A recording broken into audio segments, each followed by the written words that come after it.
শেষ পর্বে আমরা দেখেছিলাম ইয়ান একটা মাস্ক পরে নালাঞ্জির পয়জন নষ্ট করতে যায়, কিন্তু পয়জন নষ্ট না হয়ে উল্টো ইয়ানের শরীরে চলে আসে। এরপর সুনের পাঠানো শ্যাডো মাস্টারের সাথে ইয়ান আর হাইবোডং এর যুদ্ধ হয়, কিন্তু তারা কেউ জানতে পারে না এই লোকটা কে।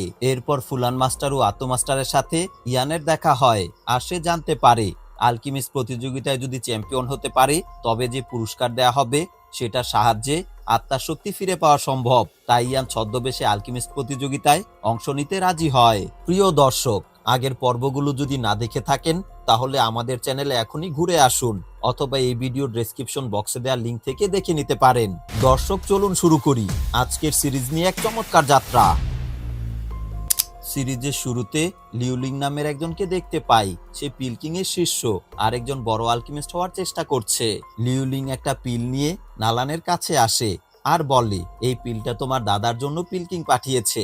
আসলে পিলকিং স্বর্গীয় আগুন গ্রহণ করতে পারেনি, তাই সে আর চিকিৎসা করতে পারবে না। তখন নালান বলে, পিলকিংকে ধন্যবাদ জানাবেন, আর আমরা একজন আলকেমিস্ট পেয়েছি যার কাছে স্বর্গীয় আগুন আছে এবং সে ইতিমধ্যে দাদার চিকিৎসা করছে। এই কথা শুনে লিউলিং অবাক হয় আর বলে যে আমার সাম্রাজ্যে এমন আলকেমিস্ট আছে বলে আমার জানা ছিল না। তখন নালান বলে, ছেলেটার নাম ইয়ান শাও আর তার বয়স মাত্র 20 বছর, আর সে এই সাম্রাজ্যের মনে হয় না। তখন লিউলিং বলে, আমি সেই আলকেমিস্টের সাথে দেখা করতে চাই। তখন নালান বলে, আলকেমিস্ট একটু রাগী প্রকৃতির, আর এখন সে দাদার পয়জন নষ্ট করছে, তাই আমাদের অপেক্ষা করতে হবে। অন্যদিকে আমরা দেখতে পাই ইয়ান নালাঞ্জির পয়জন নষ্ট করার চেষ্টা করছে। তখন দেখা যায় সেই পয়জন ইয়ানের শরীরে চলে আসছে, আর নালাঞ্জি ধীরে ধীরে আগের থেকে অনেক সুস্থ হয়ে উঠছে। এরপর ইয়ান আজকের জন্য চিকিৎসা শেষ করে। তখন নালাঞ্জি ইয়ানকে জিজ্ঞাসা করে, তুমি কি আলকেমিস্ট প্রতিযোগিতায় অংশ নেবে? তখন ইয়ান বলে, মজার জন্য অংশ নিব। তখন নালাঞ্জি বলে, তোমার কাছে স্বর্গীয় আগুন আছে, তাই তোমার চ্যাম্পিয়ন হওয়ার সুযোগ বেশি থাকবে। এরপর নালাঞ্জি কিছু পিলের উপাদান দিয়ে বলে, এইগুলো দিয়ে তুমি আগে থেকে প্রস্তুতি নিতে পারো। তখন ইয়ান সেই উপাদান দেখে বলে, আমি নিশ্চিত তুমি যেই উপাদানগুলো দিয়েছো সেইগুলো খুঁজে পাওয়ার জন্য অনেক আলকেমিস্ট চেষ্টা করছে। এত দামি উপাদানের জন্য তোমাকে অসংখ্য ধন্যবাদ। এরপর তারা কথা বলতে বলতে বাহিরে আসে। তখন নালান ইয়ানের সাথে লিউলিং এর পরিচয় করিয়ে দেয়, আর তখন ইয়ান জানতে পারে লিউলিং আসলে পিলকিং এর শিষ্য, আর তার আচরণ একটু শয়তানের মতো।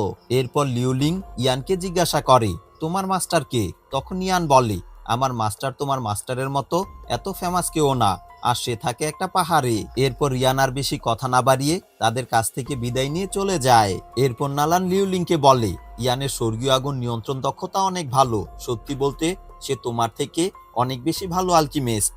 এই কথা শুনে লিউলিং এর মন কিছুটা খারাপ হয়, আর সে নালানকে বলে, তুমি জানো আমি তোমাকে ভালোবাসি, কিন্তু তুমি কোনো গুরুত্ব দাও না। তখন নালান বলে, আমি জানি তুমি আমাকে পছন্দ করো, কিন্তু আমি তোমাকে এখনো একজন ভালো বন্ধু ভাবি, আর তুমি ভালো করেই জানো মিস্টিক ক্লাউড সেক্টরের আলাদা কিছু নিয়ম আছে, তাই আমি এখনই এইসব নিয়ে ভাবছি না।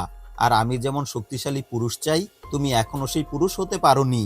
এই কথা বলে নালান চলে যায়, আর লিউলিং মন খারাপ করে সেইখানে দাঁড়িয়ে থাকে আর মনে মনে বলে, এইবার আলকেমিস্ট প্রতিযোগিতায় প্রথম হয়ে তোমার কাছে আসব। অন্যদিকে ইয়ান বুঝতে পারে শিয়ারিং পয়জনের ভেতরে প্রচুর শক্তি আছে। সেই শক্তি ব্যবহার করে সে ডৌচির 7 স্টারে চলে যায়, কিন্তু ঠিক তখন পয়জনটা তার মধ্যে জাগ্রত হয়, আর সে কন্ট্রোল করতে পারে না। সে একটা স্বপ্নের জগতে চলে যায়, আর সে কখনো নালানকে দেখে, কখনো ইউনজিকে দেখে, আবার কখনো তার বাবাকে দেখে। সব মিলিয়ে অস্থির এক অবস্থার মধ্যে পড়ে যায়, আর সে চিৎকার করতে থাকে। এর মধ্যেই দেখে নালান তার বাবা আর মাস্টারকে মেরে ফেলেছে, আর তাকে শিকল দিয়ে বেঁধে রেখেছে। এরপর একটা বিস্ফোরণ হয়, আর তার জ্ঞান ফিরে আসে। তখন ইয়ান দেখে হাইবোডং তার পাশে বসে আছে। এরপর হাইবোডং বলে, কি হয়েছে তোমার? তখন ইয়ান বলে, আসলে প্রতিবার নালানজির শরীর থেকে আমার শরীরে পয়জন আসছে, আর সেটা আগের থেকে বেশি শক্তিশালী হয়ে যাচ্ছে। তখন হাইবোডং বলে, যদি এতে তোমার সমস্যা হয় তাহলে হিরো হওয়ার জন্য নালানজির পয়জন বের করার কোনো দরকার নেই, আর এমনিতেই তারা তোমার শত্রু। তখন ইয়ান বলে, তা ঠিক আছে, কিন্তু আত্মার শক্তি ফিরিয়ে আনতে আমার সেই উপাদানগুলো লাগবেই। এরপর ইয়ান আলকেমিস্টদের অ্যাসোসিয়েশনে যায়, কারণ আজ আলকেমিস্টদের ইন্টারন্যাশনাল টেস্ট হবে। সেই সময় রাজপরিবারের তিয়ানিউয়ে সেইখানে আসে টেস্ট দেওয়ার জন্য। এর কিছুক্ষণ পরে লিউলিং এর সাথে তিয়ানিউকে দেখা যায়। সেই সময় লিউলিং ইয়ানকে দেখিয়ে তিয়ানিউকে বলে, এই ছেলের কাছে স্বর্গীয় আগুন আছে। এই কথা শুনে তিয়ানিউয়ে ইয়ানকে বলে, আমি কোনোদিন স্বর্গীয় আগুন দেখিনি, তাই দেখতে চাই। তখন ইয়ান বলে, আমি দুঃখিত, স্বর্গীয় আগুন এমনি করে বের করা ঠিক না। এই কথা শুনে ইউএ রেগে যায়। তখন লিউলিং ইয়ানকে বলে, তুমি হয়তো জানো না, ইউএ হচ্ছে রাজপরিবারের মেয়ে আর আলকিমিস্ট অ্যাসোসিয়েশনের চেয়ারম্যান ফামায়ের শিষ্য। আর ইউএ কিছুদিন আগে 3 লেভেলের আলকিমিস্ট হয়েছে, আর এই প্রতিযোগিতায় তার চ্যাম্পিয়ন হওয়ার সম্ভাবনা সবচেয়ে বেশি। তখন ইউএ বলে, আরে না, আসলে লিউলিং হবে চ্যাম্পিয়ন, কারণ সে পিলকিং এর শিষ্য। এই সব কথা শুনে ইয়ান বলে, ঠিক আছে, আমার একটু কাজ আছে, তাই পরে কথা হবে। কিন্তু ইউএ এটা মানে না এবং জেদ ধরে স্বর্গীয় আগুন দেখাতেই হবে। এরপর ইউএ তার চিশক্তি বের করে ইয়ানের উপর আক্রমণ করে আর বলে, আজ আমি দেখেই ছাড়বো তোমার কতটা শক্তি আছে।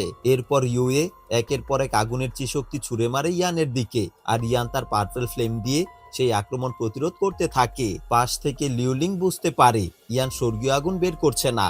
এরপর ইউএর বড় একটা আক্রমণ ইয়ান নষ্ট করে দেয়, আর আশেপাশের সবাই অবাক হয়ে যায়। তখন ইউএ আরো রেগে যায় এবং এক বিশাল বড় আগুনের চিশক্তি তৈরি করে ইয়ানের দিকে ছুঁড়ে মারতে যায়। ঠিক সেই সময় আলকিমিস্ট অ্যাসোসিয়েশনের চেয়ারম্যান ফামা সেই আগুন নষ্ট করে ফেলে। এরপর দেখা যায় ফামায়ের সাথে পিলকিংও সেইখানে আসে। তখন ইউএ ফামাকে বলে, মাস্টার, আমি শুধু ছেলেটার শক্তি পরীক্ষা করে দেখছিলাম। তখন লিউলিং পিলকিংকে বলে, মাস্টার, এই ছেলেটার কাছে স্বর্গীয় আগুন আছে। এই কথা শুনে পিলকিং ইয়ানের কাছে যায় আর বলে, এত অল্প বয়সে স্বর্গীয় আগুন পেয়েছো, এটা অনেক বড় ব্যাপার। কিছুদিন আগে আমি একটা স্বর্গীয় আগুন গ্রহণ করার চেষ্টা করেছিলাম, কিন্তু পারিনি। আরেকটা অনুরোধ, তুমি কি আমাকে স্বর্গীয় আগুনটা দেখাতে পারবে? তখন ইয়ান বলে, আসলে আমার মাস্টার নিষেধ করেছে, এমনি যেন স্বর্গীয় আগুন কাউকে না দেখাই, এতে স্বর্গীয় আগুনের অসম্মান হয়, তাই আমি দেখাতে পারবো না। এই কথা শুনে পিলকিং বলে, ঠিক আছে, তোমার মাস্টার ভালো কথা বলেছে, আর আমি তোমার মাস্টারের সাথে দেখা করতে চাই, সেটা কি সম্ভব হবে? তখন ইয়ান বলে, আসলে আমার মাস্টার বাহিরের কারোর সাথে দেখা করে না। ঠিক সেই সময় আতু মাস্টার সেইখানে আসে।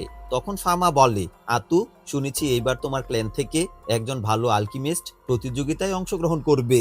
তখন আতু মাস্টার ইয়ানকে দেখিয়ে বলে, ইয়ান শাও আমাদের ক্ল্যানের হয়ে প্রতিযোগিতায় অংশ নেবে। এরপর ইয়ান সবার সাথে পরিচিত হয়। তখন ফামা বলে, ইয়ান, আমার শিশু ইউএ বাচ্চা স্বভাবের, তাই তোমার সাথে দুষ্টামি করেছে, তাই আমি তার পক্ষ থেকে ক্ষমা চাই। তখন ইয়ান ইউএর কাছে ক্ষমা চায়। এরপর পিলকিং বলে, এখন তাহলে টেস্ট শুরু করা যাক। তখন আরো অনেক আলকিমিস্ট এই টেস্ট দেওয়ার জন্য আসে। ফামা সবার উদ্দেশ্যে বলে, তোমরা সবাই জিয়ামা সাম্রাজ্যের, তাই তোমাদের মধ্য থেকে সেরাদের বাছাই করতেই এই টেস্ট নেওয়া হচ্ছে, তবে অন্য সাম্রাজ্যের কাউকে এই টেস্ট দিতে হবে না। এখন সবাই যার যার ঘরে যাও, সেইখানে পিল বানানোর উপাদান রাখা আছে, নির্দিষ্ট একটা সময়ের মধ্যে পিল বানিয়ে শেষ করতে হবে। ইয়ান ঘরের মধ্যে যাওয়ার সময় মনে মনে ভাবে, পিলকিং আমার উপরে নজর রাখবে, তাই গ্রিন লোটাস স্বর্গীয় আগুন ব্যবহার করা যাবে না। এরপর সে ঘরের মধ্যে গিয়ে দেখে মোটামুটি অনেক কঠিন একটা পিল বানাতে হবে। এরপর ফামা বলে, এখন পিল বানানো শুরু করো। এরপর সবাই যার যার চিশক্তি দিয়ে পিল বানাতে শুরু করে। তখন ইয়ান তার পার্পল ফ্লেম দিয়ে পিল বানানো শুরু করে। অন্য পাশ থেকে পিলকিং আসলেই ইয়ানের দিকে লক্ষ্য রাখে আর বোঝার চেষ্টা করে ইয়ানের কাছে কোনো স্বর্গীয় আগুন আছে কিনা। তখন সেই সময় ফামা একটা লিস্ট বের করে দেখে চুইয়ন সাম্রাজ্যের একজন 3 লেভেলের আলকিমিস্ট এই প্রতিযোগিতায় অংশ নেবে। এরপর ফামা পিলকিংকে বলে, চুইয়ন থেকে একজন আলকিমিস্ট প্রতিযোগিতায় অংশ নেবে। তখন পিলকিং বলে, তার মানে এইবার তারা চ্যাম্পিয়ন হওয়ার চেষ্টাই করবে। তখন ফামা বলে, তারা আমাদের সাম্রাজ্য থেকে নিচে আছে, এজন্য সবসময় তারা চ্যাম্পিয়ন হতে চায়, কিন্তু আমি যতদিন চেয়ারম্যান আছি ততদিন তাদের এই ইচ্ছা পূর্ণ হতে দেব না। তখন পিলকিং বলে, আমি আসলে গতকালকেই মিস্টি ক্লাউড সেক্টরে চলে যেতাম, কিন্তু এই ছেলের কাছে স্বর্গীয় আগুন আছে শুনে দেখতে চলে এসেছি, কিন্তু সেটা আর হলো না। তখন ফামা বলে, এটা মানতেই হবে, ছেলেটার মধ্যে ভালো ট্যালেন্ট আছে। তখন পিলকিং বলে, ছেলেটার কাছে স্বর্গীয় আগুন আছে, এখন যদি সে ভালো জায়গায় সাধনা করে তাহলে ভালোভাবে ব্যবহার করতে পারবে, কিন্তু যদি সেটা না করে তাহলে স্বর্গীয় আগুন থাকলেও কোনো কাজে আসবে না, তাই মিস্টি ক্লাউড সেক্টর তার জন্য সব থেকে ভালো হবে। তখন ফামা বলে, আমার মনে হয় আলকিমিস্ট অ্যাসোসিয়েশনই তার জন্য ভালো হবে, আসলে এখানে তারা দুইজনেই ইয়ানকে তাদের ক্ল্যানের জন্য আশা করছে। অন্যদিকে হাইবোডং টেনশনকে বলে, কিছুদিন আগে ছায়ার মতো এক যোদ্ধার সাথে আমার দেখা হয়েছিল, আর সেই ছায়ার খোঁজ বের করতে তোমাকে বলেছিলাম, কোনো খোঁজ পেয়েছো? তখন টেনশন বলে, তুমি বলেছিলে সে একজন 7 লেভেলের যোদ্ধা, তাই এই কাজ করতে সময় লাগবে, তবে ইতিমধ্যে আমি খোঁজ নেয়ার চেষ্টা করেছি, কিন্তু এখনো পাইনি, তবে পুরস্কার ঘোষণা করলে হয়তো পাওয়া যাবে। তখন হাইবোডং বলে, না, পুরস্কার ঘোষণা করতে হবে না। তখন টেনশন বলে, ঠিক আছে, আরেকটা বিষয়, এই খোঁজ করার সময় দেখেছি চুইয়ন সাম্রাজ্যের অনেক সৈন্য জিয়ামা সাম্রাজ্যে ঘোরাঘুরি করছে। তখন হাইবোডং বলে তারা হয়তো আলকিমিস্ট প্রতিযোগিতায় অংশ নিতে এসেছে। তখন ট্যাংশান বলে কিন্তু তাদের এত সৈন্য দেখে সেটা মনে হয় না, কিছু একটা ঝামেলা আছে। প্রিয় দর্শক, চুইয়ন সাম্রাজ্যের লোকজনকে আমরা আগেই পাখির জাহাজে দেখেছিলাম। এরপর যখন ইয়ান তার পয়জন শক্তি ব্যবহার করে এক দোকানদারকে মারধর করছিল, সেই সময়ও একজনকে দেখতে পাই। এই ঘটনাগুলো থেকেই বোঝা যায় চুইয়ন সাম্রাজ্যের ছায়া ধীরে ধীরে জিয়ামা সাম্রাজ্যে ঘনিয়ে আসছে, যদিও হাইবোডং এই বিষয়টাকে বেশি গুরুত্ব দেয়নি। অন্যদিকে ইয়ান তার পিল বানানোর কাজ প্রায় শেষ করে ফেলে। ঠিক তখন তার মাথা ঘুরতে থাকে, ধীরে ধীরে সে অন্য একটা জগতে চলে যায়। সেই পয়জনটা তার উপরে প্রভাব ফেলে, সে চাইলেও আর পিল বানাতে পারে না। এমন সময় মনে হয় যেন সে পানিতে ডুবে যাচ্ছে, ধীরে ধীরে তার ঘর পানিতে ভরে যাচ্ছে। অন্য পাশ থেকে পিলকিং বুঝতে পারে ইয়ান স্বর্গীয় আগুন ব্যবহার করবে না। ঠিক সেই সময় লিউলিং ঘর থেকে বের হয়ে আসে। এইটা দেখে সবাই অবাক হয়ে যায় আর বলে পিলকিং এর শিষ্য সবার আগে পিল বানিয়েছে। ঠিক তখন ইউয়ে পিল বানিয়ে বের হয়ে আসে আর লিউলিংকে বলে তুমি আগে বের হয়েছো ঠিক আছে, কিন্তু তোমার পিল থেকে আমার পিল বেশি ভালো হবে। এদিকে আতু মাস্টার এটা দেখে হতাশ হয়ে পড়ে, কারণ সে ভেবেছিল ইয়ান সবার আগে পিল বানিয়ে বের হবে, কিন্তু এখনো বের হতে পারেনি। সেই সময় ধীরে ধীরে অন্য সব আলকিমিস্ট তাদের পিল বানিয়ে বের হয়ে আসে, শুধু ইয়ান তখনও বের হতে পারে না। সেই সময় ইউএ লিউকে বলে তোমার বন্ধু স্বর্গীয় আগুন নিয়ে এখনো পিল বানাতে পারেনি, এটা খুবই লজ্জার ব্যাপার। তখন লিউলিং বলে সে আমার বন্ধু না। অন্যদিকে ইয়ান সেই অন্য জগৎ থেকে বের হয়ে আসে, এরপর তাড়াতাড়ি অনেকগুলো পার্পেল পিল খায়। তারপর সেই শক্তি দিয়ে পয়জনকে কন্ট্রোল করে আর আবার পিল বানাতে শুরু করে। তখনও পয়জন বারবার ইয়ানের কন্ট্রোলের বাহিরে চলে যায়, কিন্তু ইয়ান এই অবস্থাতেই পিল বানাতে থাকে। অন্যদিকে আতু মাস্টার চিন্তিত হতে থাকে, কারণ ইয়ান যদি টেস্টে পাস না করে তাহলে পরের বছর তার ক্লেনের বাজেট কমিয়ে দেয়া হবে। অন্য পাশ থেকে পিলকিং ফামাকে বলে মনে হচ্ছে ইয়ানসাও কোনো সমস্যায় পড়েছে, আমরা জানিও না ভেতরে আসলে কি হচ্ছে। তখন ফামা বলে যদি ছেলেটা এবার আলকিমিস্ট প্রতিযোগিতায় নাও আসতে পারে, কিন্তু যেহেতু তার কাছে স্বর্গীয় আগুন আছে, তাই সে একদিন এই সাম্রাজ্যে তার নাম করবে। এরপর দেখা যায় একদম অল্প সময় বাকি আছে। সেই সময় ফামা উঠে দাঁড়ায় আর বাকি আলকিমিস্টদের উদ্দেশ্যে বলে তোমরা সবাই সঠিক সময়ে বের হয়ে এসেছো, এজন্য ধন্যবাদ, এখন সময় শেষ হতে যাচ্ছে। ঠিক সেই সময় ইয়ান বাহিরে আসে আর সাথে সাথে ঘন্টা পরে, মানে অল্পের জন্য ইয়ান বেঁচে যায়। তাকে দেখে সবাই হতবাক হয়। তখন আতু মাস্টার বলে আমি তো ভয় পেয়ে গিয়েছিলাম। অন্য আলকিমিস্টরা আলোচনা করে ছেলেটার ভাগ্য ভালো, একদম ঠিক সময়ে বের হয়ে এসেছে। এর মধ্যে একজন বলে কিন্তু এই পিল বানাতে এত সময় লাগার কথা না, মানে সে হয়তো ভালো করে বানাতে পারেনি। তখন লিউলিং বলে কিন্তু এর উল্টোটাও হতে পারে, সে এত সময় নিয়েছে মানে সবার থেকে ভালো পিল বানিয়েছে। এরপর সবাই একসাথে দাঁড়ায়। তখন ফামা বলে তোমাদের সবার পিল একটা মেশিনে দিয়ে যাচাই করা হবে আর সেখানে একটা নাম্বার দেখাবে, 1 থেকে 10 নাম্বার পর্যন্ত থাকবে, আর যার পিল 4 নাম্বারের বেশি পাবে সেই জয়ী হবে। তবে সেই হিসেবে হবে একটা পিলকে কতবার শুদ্ধ করে বানানো হয়েছে তার উপর, তাই মেশিনে দেওয়ার আগে কে কতবার পিল বানিয়েছো সেটা বলতে হবে। এদিকে পয়জনের জন্য ইয়ানের অবস্থা খারাপ হতে থাকে। এখন যন্ত্রণা থেকে মুক্তি পেতে হলে গ্রিন লোটাস স্বর্গীয় আগুন ব্যবহার করতে হবে, কিন্তু যেহেতু এইখানে পিলকিং আছে তাই ইয়ান স্বর্গীয় আগুন ব্যবহার করতে চায় না, তাই সে সবার আগে পিল পরীক্ষা করতে চায়। কিন্তু লিউলিং বলে তুমি এত তাড়াহুড়া করছো কেন, তুমি সবার পরে এসেছো, তাই তোমাকে সবার পরে যেতে হবে, আগে এই পরীক্ষার মজাটা নাও। তখন ইয়ান চুপচাপ দাঁড়িয়ে থাকে আর তার শরীর থেকে ঘাম ঝরতে থাকে। এর মধ্যে একজন তার পিল মেশিনে দেয় আর বলে আমি এই পিল 3 বার শুদ্ধভাবে বানিয়েছি। তখন ফামা বলে তাহলে তোমার পিল কমপক্ষে 5 নাম্বার পাওয়ার কথা। এরপর মেশিন পিল চেক করতে থাকে। সেই সময় অন্যদিকে হাইবোডংকে দেখতে পাই, সে একটা প্রজাপতি হাতে নেয়।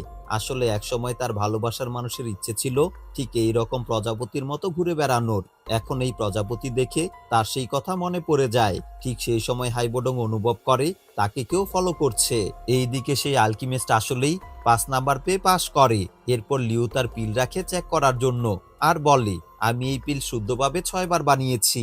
এই কথা শুনে সবাই অবাক হয়ে যায়, কারণ এই অল্প সময়ে এতবার একটা পিল শুদ্ধভাবে বানানো অনেক কঠিন কাজ। তখন ফামা বলে সাধারণত 3 লেভেলের আলকেমিস্টরা এই সময়ের মধ্যে এই পিল 5 বার বানাতে পারে, সেই হিসেবে তুমি অনেক ভালো করেছো। এরপর তার পিল চেক করে দেখা যায় 7 নাম্বার পেয়েছে। এইটা দেখে সবাই তাকে শুভেচ্ছা জানায় আর বলে, আমাদের মনে হয় না আর কেউ এর বেশি যেতে পারবে। তখন লিউ বলে, আমার আসলে এমনটা মনে হয় না, আমার মনে হয় ইউএ আর ইয়ানশাও আমার থেকে ভালো করবে। তখন একজন বলে, তুমি খুব উদার মনের মানুষ, তাই এমনটা বলছো, কিন্তু আসলে ইয়ানশাও 2 লেভেলের আলকেমিস্ট, তাই সে পারবে না। এরপর ইউএ তার পিল চেক করতে দেয় আর দেখা যায় সে 6.5 নাম্বার পেয়েছে। এরপর ইয়ানের সময় আসে, সে তার পিল চেক করতে দেয় আর বলে, আমি 8 বার পিল শুদ্ধ করেছি। এই কথা শুনে সবাই হাসাহাসি করে আর বলে, 2 লেভেলের আলকেমিস্ট হয়ে 8 বার এই সময়ের মধ্যে পিল বানানো সম্ভব না। অন্য পাশ থেকে আতু মাস্টারও বিশ্বাস করে না, মনে মনে বলে কোনো রকমে পাশ করলেই হবে। এরপর দেখা যায় ইয়ান 9 নাম্বার পেয়েছে। এইটা দেখে ফামা, পিলকিং সহ সবাই হতভম্ব হয়ে যায়। সেই সময় আতু মাস্টার লাফাতে লাফাতে বলে, আমি জানতাম তুমি এমন একটা কিছু করে দেখাবে। এরপর ফামা বলে, ইয়ানশাও, এত শক্তি নিয়ে তোমার শরীরে 2 নাম্বার আলকেমিস্টের চিহ্ন মানায় না, এইটা আরো বাড়াতে হবে। তখন ইয়ান বলে, আমি আসলে ভাগ্যবান ছিলাম, তাই হয়ে গেছে। আর এইদিকে ইউই আর লিউ খুব রেগে আছে। সেই সময় ফামা বলে, তোমরাও ভালো করেছো, তবে ইয়ানশাও প্রথম হয়েছে আর কাল থেকে আলকেমিস্ট প্রতিযোগিতা শুরু হবে, তাই সবাই ভালোভাবে চেষ্টা করবে। এইবার অন্য সাম্রাজ্য থেকেও অনেক ভালো আলকেমিস্ট আসবে, তাই তোমাদের উপরেই আমাদের জিয়ামা সাম্রাজ্যের ভার থাকবে। আজ সবাই বিশ্রাম নাও। এরপর ইয়ান চলে যেতে থাকে। সেই সময় আতু মাস্টার বলে, ইয়ান তুমি অনেক ভালো করেছো, এই পিল সরাসরি পিলকিংও এত অল্প সময়ে বানাতে পারতো না।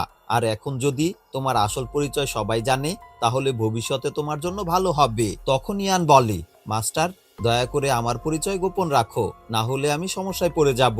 তখন আতু মাস্টার বলে, ঠিক আছে, আমি তোমার পরিচয় গোপন রাখবো। সেই সময় পিলকিং পেছন থেকে আসে আর ইয়ানকে বলে, আগামীকাল আলকেমিস্ট প্রতিযোগিতা শুরু হবে, তাই যদি তোমার কোনো বিষয়ে জানার দরকার হয় তাহলে আমাকে বলবে, আর যে কোনো সময় মিষ্টি ক্লাউড সেক্টরে চলে আসবে। এই কথা শুনে ফামাও সেইখানে আসে আর বলে, ইয়ান, এত দূরে কষ্ট করে যাওয়ার কোনো দরকার নেই, তোমার যা লাগবে এইখানকার আলকেমিস্টদের কাছ থেকেই পেয়ে যাবে। আর তোমার মাস্টারকে একদিন নিয়ে আসো, আমরা তাকে ভালো সম্মান দেখাবো, সময় হলে তোমরা সহযোগিতা পাবে। সেই সময় ইউএ সেইখানে আসে আর বলে, তোমার পিল বানানো দেখে আমি অনেক খুশি হয়েছি, তুমি রাজপরিবারে যে কোনো সময় আসতে পারো। তখন পাশ থেকে আতু মাস্টার ইয়ানকে বলে, এই মেয়ে জিয়া সিং তিয়ানের বংশধর, আর জিয়া সিং তিয়ান একজন 7 লেভেলের যোদ্ধা। সবার কথা শুনে ইয়ান বলে, সবাইকে অসংখ্য ধন্যবাদ, আর এখন আমার একটা কাজ আছে, তাই চলে যাচ্ছি। এরপর ইয়ান সেইখান থেকে চলে যায়। তার এই ব্যবহার দেখে সবাই একটু অবাক হয়। তখন আতু মাস্টার বলে, অল্প বয়স তাই এখনো ঠিকমতো সম্মান দেয়া শেখেনি, কিন্তু আমি সব শিখিয়ে নেব। তখন ফামা হাসতে হাসতে বলে, অল্প বয়সে অনেক শক্তিশালী হয়ে উঠেছে, তাই একটু মাথা গরম থাকবেই। অন্য পাশে লিউ মনে মনে বলে, এইটাই শেষ না, আমি দেখে নিব। অন্যদিকে ইয়ান তাড়াতাড়ি বাড়ি ফিরে আসে। তারপর তার গ্রিন লোটাস স্বর্গীয় আগুন দিয়ে পয়জন কন্ট্রোল করে। তখন হাইবোডং সেইখানে আসে আর জিজ্ঞাসা করে, ইয়ান, তোমার পরীক্ষা কেমন হয়েছে? তখন ইয়ান বলে, ভালো হয়েছে, আর আজ নালানজির শরীর থেকে সব পয়জন বের করে ফেলবো। এরপর হাইবোডং বলে, আমার মনে হয় এখন তোমার আরাম করা দরকার। তখন ইয়ান বলে, আমি ঠিক আছি, এই পয়জন আমাকে মারতে পারবে না। এরপর তারা দুজন নালান ক্ল্যানের দিকে যেতে থাকে। ঠিক সেই সময় ধুলা এসে তাদের শরীরে লাগে। তখন ইয়ান বলে, এটা 7 লেভেলের যোদ্ধার কাজ। তখন হাইবোডং বলে, এইটা আমার পার্সোনাল মামলা, আর নালান ক্ল্যান সামনেই আছে, তাই তুমি একাই চলে যাও, আমি এটা শেষ করে আসছি। এরপর ইয়ান নালান ক্ল্যানে যায়, আর অন্য পাশে দেখা যায় ধুলোবালির চিশক্তি হাইবোডংকে আক্রমণ করছে, আর সে বারবার পালিয়ে যাচ্ছে। একসময় হাইবোডং তার ফ্লাইং চিশক্তি ব্যবহার করে আকাশে উড়ে যায়। তখন সেই ধুলোবালি আরো ভয়ঙ্কর রূপে তাকে আক্রমণ করে, তবে হাইবোডং সেই আক্রমণ প্রতিরোধ করে। এই দৃশ্যগুলো সাধারণ মানুষ দেখে ভয় পায়। একসময় হাইবোডং উল্টো সেই ধুলোবালিকে ধরার চেষ্টা করে। সেই সময় বালি আকাশে উড়ে যায় আর নিজের আসল রূপে ফিরে আসে, আর হাইবোডং তার পেছন পেছন যেতে থাকে। অন্যদিকে ইয়ান নালান পরিবারে গিয়ে দেখে নালানজি সুস্থ হওয়ার খুশিতে আজ পার্টির আয়োজন করেছে। এইটা দেখে ইয়ান চলে যেতে থাকে। ঠিক সেই সময় নালান সেইখানে আসে আর বলে, আমাদের পার্টিতে যোগ দাও। তখন ইয়ান বলে, আমি আসলে নীরবতা পছন্দ করি, এত মানুষের ভিড় আমার ভালো লাগে না, আর আমার পেছনে তোমার সময় নষ্ট করতে হবে না, তুমি পার্টিতে যাও। আর এখন আমি চলে যাচ্ছি, পার্টি শেষ হলে খবর দিও। ঠিক সেই সময় ইয়াফেই সেইখানে আসে আর নালানকে বলে, তুমি এইখানে বাহিরে দাঁড়িয়ে আছো আর মেহমানরা তোমাকে খুঁজছে। আর তখন ইয়াফেই ইয়ানকে দেখতে পায় আর বলে, ইয়ান শাও, আমাদের আবার দেখা হয়ে গেল। এই কথা শুনে নালান বলে, তোমরা একে অপরকে চেনো? তখন ইয়াফেই বলে, আমরা অনেক বছর ধরে একে অপরকে চিনি, আর আমি তো ইয়ান শাওকে এইখানে পাঠিয়েছি তোমার দাদাকে সুস্থ করার জন্য। আর আমরা শুধু একে অপরকে চিনি না, আমরা অনেক কাছের মানুষ। এইটা বলে ইয়াফে ইয়ানের দিকে তাকায়। তখন ইয়ান ইয়াফের কাছ থেকে পানির কাপ নিয়ে খেয়ে ফেলে। তখন ইয়াফেই বলে, তুমি অনেক দুষ্টুমি করো। এরপর তারা দুজন গল্প করতে শুরু করে আর একপাশে অসহায়ের মতো মন খারাপ করে নালান দাঁড়িয়ে থাকে। আসলে ইয়াফেই আর ইয়ান ইচ্ছে করেই নালানকে ইগনোর করছে। আর এইখানেই এই পর্বের পর্দা ধীরে ধীরে অন্ধকার হয়ে আসে। গত ভিডিওগুলোতে যারা সময় নিয়ে আমাদের কন্টেন্ট দেখে কমেন্টস করেছেন তাদের প্রতি রইল গভীর কৃতজ্ঞতা, আন্তরিক ভালোবাসা এবং অফুরন্ত ধন্যবাদ। আপনাদের প্রতিটি মন্তব্য আমাদের কাছে শুধু কিছু শব্দ নয়, এগুলো আমাদের প্রতিটি পরিশ্রমী মুহূর্তের সার্থকতা এবং ভবিষ্যতের প্রতিটি কাজের অনুপ্রেরণা। আমরা বিশ্বাস করি একজন দর্শকের সময় সবচেয়ে মূল্যবান, তাই যখন কেউ আমাদের ভিডিও দেখে সময় বের করে কিছু অনুভূতি বা মতামত ভাগ করে নেয়, সেটাকে আমরা খুব গুরুত্বের সাথে নেই। অনেকেই সুন্দর করে মতামত দেন, উৎসাহ দেন, কখনো গঠনমূলক পরামর্শও দেন, আর এইসবই আমাদের পথ চলাকে আরো অর্থবহ করে তোলে। আপনাদের ভালোবাসা, আন্তরিক মন্তব্য আর নিয়মিত সাপোর্ট সব মিলিয়ে আমাদের কাজ করার আগ্রহ অনেক গুণ বাড়িয়ে দেয়। মাঝে মাঝে ক্লান্তি আসে, ব্যস্ততা ভর করে, কিন্তু আপনাদের এই ছোট্ট ভালো লেগেছে, অসাধারণ হয়েছে কিংবা পরবর্তী পর্বের অপেক্ষায় আছি, এই ধরনের কমেন্টসই আমাদের মুখে হাসি ফোটায় এবং নতুন করে শুরু করার প্রেরণা দেয়। আমরা সর্বদা চেষ্টা করি যেন প্রতিটি মন্তব্যের উত্তর দিতে পারি, কারণ আমরা জানি যারা আমাদের সময় দিচ্ছেন তারা আমাদের আপন মানুষ। আর এই সম্পর্কটা একতরফা নয়, এটা দুই পক্ষের ভালোবাসা ও সম্মানের বন্ধন। এই যাত্রায় আমাদের পাশে থাকার জন্য আবারও অসংখ্য ধন্যবাদ। আমরা আশাবাদী ভবিষ্যতে আপনাদের এইভাবে পাশে পাবো এবং একসাথে আরো সুন্দর কিছু সময় কাটাবো। দেখা হবে পরবর্তী ভিডিওতে। সবাই ভালো থাকবেন, সুস্থ থাকবেন, এই শুভকামনায় আজকের ভিডিও এইখানেই শেষ করছি।